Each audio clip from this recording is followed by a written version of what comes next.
கிறிஸ்துவில் பிரியமானவர்களே, உங்கள் யாவருக்கும் புத்தாண்டு நாள் வாழ்த்துதலை தெரிவித்துக் கொள்கிறேன்.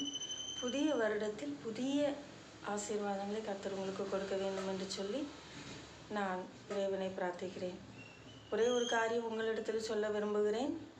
பழைய வருடத்தில் நாம் இழந்த எல்லாவற்றையும் திருப்பி பெற்றுக்கொள்ள வேண்டும் என்றால் நாம் அவருடைய இருதயத்தின் வேண்டுதல்களை நாம் பெற்றுக்கொள்ள வேண்டும் என்றால் அவருடைய இருதயத்தின் இயக்கத்தை நாம் புரிந்து கொள்ள வேண்டும். நாட்கள் பொல்லாதவைகளானதால் காலத்தை பிரயோஜனப்படுத்திக் கொள்ளுங்கள் என்று சொன்ன அருள்நாதர் இயேசு கிறிஸ்துவின் அந்த வார்த்தைகளை நாம் புரிந்து கொள்ள வேண்டும். இந்த புதிய வருடத்தில் நாம் எடுக்கிற ஒவ்வொரு தீர்மானத்தையும் நாம் விட்டுவிடக்கூடாது. இன்றைக்கு நாம் தீர்மானித்த இந்த தீர்மானத்தை தினம்தோறும் நாம் பின்பற்றுகிறவர்களாக இருக்க வேண்டும்.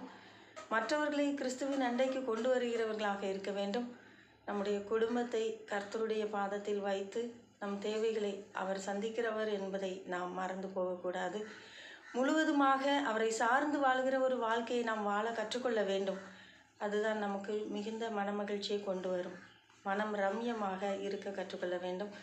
உங்கள் யாவரையும் நான் வாழ்த்துகிறேன். புதிய வருடத்தில் புதிய ஆசீர்வாதங்களோடு மனமகிழ்ச்சியோடு வாழ வேண்டும் என்று சொல்லி கிறிஸ்துவுக்குள் நான் உங்களை வாழ்த்துகிறேன்.